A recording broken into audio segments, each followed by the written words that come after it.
Dhe mbi të gjitha ka diçka tjetër që është ende më e rëndë, sepse në qoftë se për perëndimin flas, në qoftë se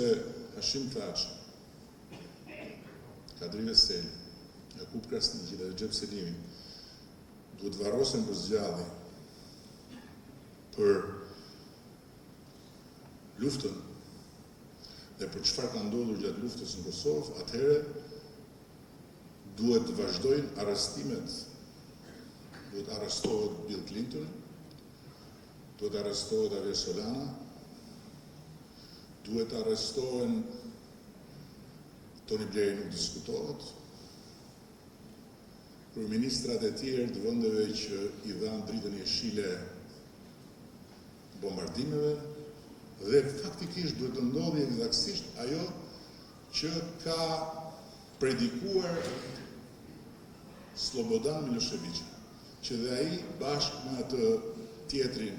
Zviceranin mos gjet kur preja të poshtë. Të dy bashkë atje. Dhe kjo është e paimagjinshme. Por përsëri unë flas dhe më duket se çdo fjalë që them është pa kuptim, pa peshë, pa lidhje, sepse ajo që po ndodh është shumë e rëndë dhe për atë që po ndodh natyrisht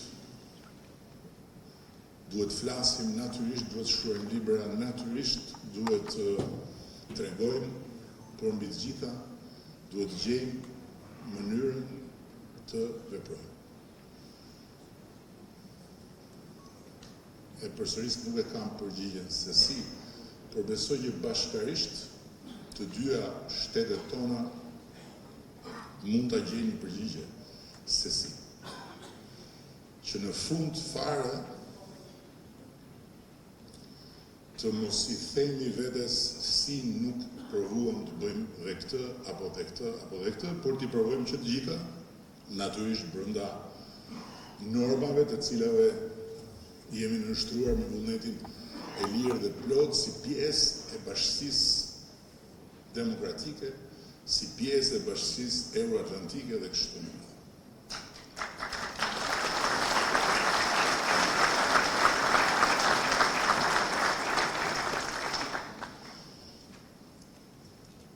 Profesor, faleminderit dhe për ftesën, ishte vërtet kënaqësi që t'isha këtu, do të kisha dashur që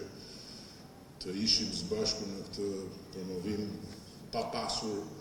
mbi shpatulla këtë barrën e madhe të atyre 45 vjetëve për secilin prej 4 pengjeve të drejtësisë ndërkombëtare, por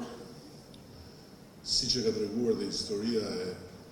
Kosovës dhe historia e Qeverisë të Kosovës dhe historia e shtetë-ndërtimit të Kosovës, ka sfidat të cilat i zgjedhin, ka sfidat të cilat na zgjedhin. Ajo që na takon është që të mos i lëmë pa i fituar të parat dhe të mos i shmangemi të dytave, duke bërë gjithçka që kemi në dorë për t'i fituar. Unë besoj që nëse shpresa siç thon vdes e fundit, shpresa lidhur me kërkimin e drejtësisë dhe mbi të gjitha lidhur me besimin tek rruga e arsyes atyre që do t'japin gjykimin përfundimtar, nuk do vdes dhe në asnjë mënyrë nuk duhet lënë që të vdes. Shumë faleminderit.